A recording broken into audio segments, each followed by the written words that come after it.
तर मुक्ता सन्मान 2025 मध्ये पुढचं महिला रत्न नेमकं आहे काय, कुठलं आहे, त्यांचं कर्तृत्व काय, यावरती आपण एक नजर टाकूयात.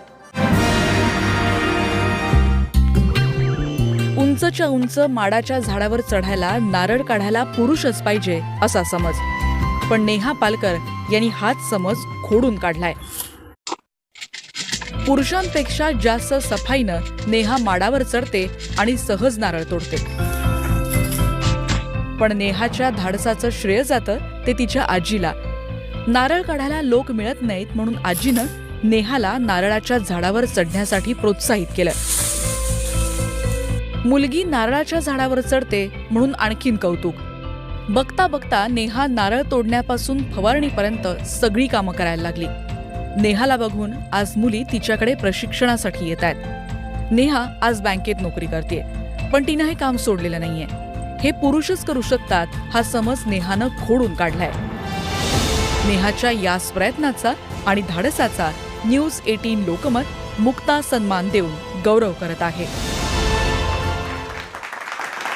तर नेहा यांना विनंती, त्यांनी कृपया मंचावर यावं. ही ऑडिओ व्हिज्युअल पाहून तुमच्या लक्षात आलंच असेल आणि अशा महिला रत्नाचा सन्मान आपण मुक्ता सन्मान 2025 मध्ये करतो आहोत. तर मी काश्मीर महाजनी यांना विनंती करते की त्यांनी नेहा पालकर यांना सन्मान चिन्ह द्यावं.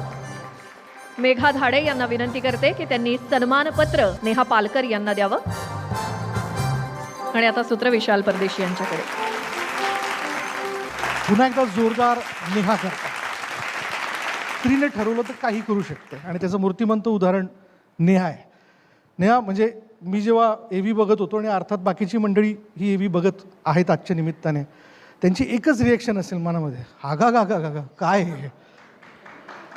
अशीच एक रिॲक्शन असावी त्यांच्यामुळे. कसं जमतंय आणि कुठून ही सगळी सुरुवात झाली, प्लीज.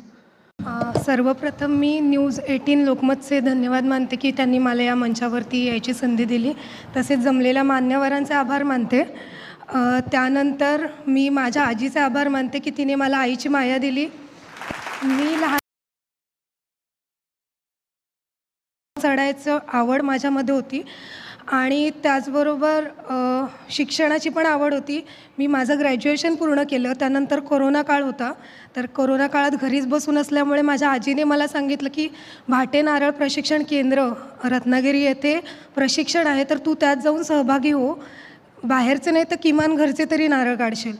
तर मी आधी घाबरलेले. म्हटलं नारळाच्या झाडावर चढायला मी कधी म्हटलं एवढं धाडस नाही होणार. मग घरच्यांनी मला प्रोत्साहन दिलं. त्या प्रशिक्षणामध्ये म्हणजे नारळाच्या झाडाची लागवड, त्याच्यावरती लागणारे रोग आणि त्याच्यावरती होणारे औषधोपचार याचं मला प्रशिक्षण देण्यात आलं. त्यानंतर प्रत्यक्ष माडावरती कसं चढायचं याचं देखील प्रशिक्षण देण्यात आलं. तिथून मी घरी आले. घरी आल्यानंतर काही दिवस प्रॅक्टिस केली आणि साहजिकच इतर सगळ्या लोकांना कळालं की बाबा ही मुलगी माडाच्या झाडावरती चढते. त्यातून लोकांनी संपर्क साधला आणि प्रचंड प्रमाणात मागणी येऊ लागली. रत्नागिरी, चिपळूण, मुंबई यासारख्या ठिकाणीही मी माड साफ केलेले आहेत. तसेच त्यांच्यावरती औषधोपचार केले आहेत. अनेक माड असे होते की ज्यांना खरंच उपचाराची गरज आहे, ते मरायला टेकलेले होते आणि आपण माडाला कल्पवृक्ष म्हणतो. तर अनेक पिढ्यांची आठवण म्हणून तो माड असतो प्रत्येकाच्या दारात. तर त्याची निगा राखायचं काम आज माझ्या हाताने होतं आहे, तर मला यात खूप आनंद आहे.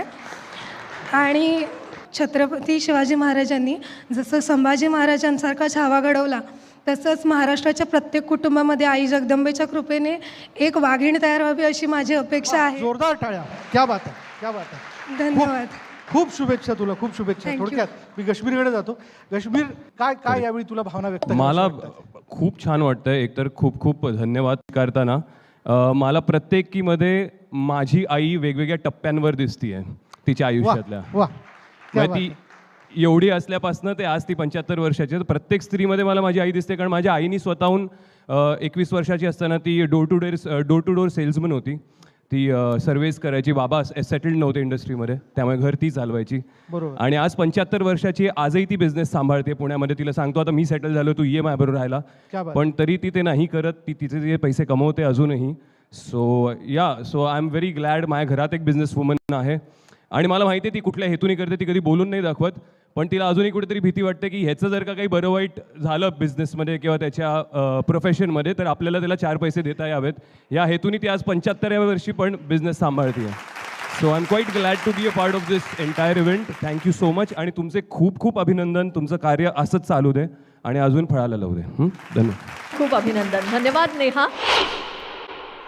आणि वामन हरी पेठे ज्वेलर्स प्रस्तुत मुक्ता सन्मान 2025 या कार्यक्रमात तुम्हा सर्वांचं मी मनपूर्वक स्वागत करते. त्यानंतर सुद्धा अशाच आपण आणखी एका महिला रत्नाला सन्मानित करणार आहोत. लगेचच बघूयात कोण आहेत त्या. Audio visual. पॉप रॅपचं गारुड असलेल्या तरुणाईत एक कृष्णाई आहे जी भारुडाकडे वळते. 19 वर्षांची तरुणी रॅप नाही तर भारुड निवडते. भारुड म्हणजे मनोरंजन नाही तर प्रबोधनही आहे. व्यसनाधीन तरुणाईला व्यसन सोडण्याचे धडे आणि दुष्काळानं खचलेल्या शेतकऱ्याला हिंमत देणारं भारुड कृष्णाई सादर करते.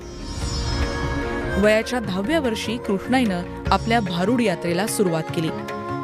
बघता बघता कृष्णाईचं आज राज्यभरात नाव झालंय. ग बय तुला ग ताई तुला ग माई तुला काका तुला बुरगुल्ला होईल ग बय. कीर्तन भजन या आपल्या संस्कृतीपासून तरुणाई लांब जात असताना भारुड निवडणारी कृष्णाई म्हणूनच वेगळी ठरते. तिच्या भारुड यात्रेला आणखी यश मिळो, तिला आणखीन प्रोत्साहन मिळत राहो यासाठीच या कृष्णाईला न्यूज 18 लोकमत मुक्ता पुरस्कार देऊन सन्मानित करत आहे.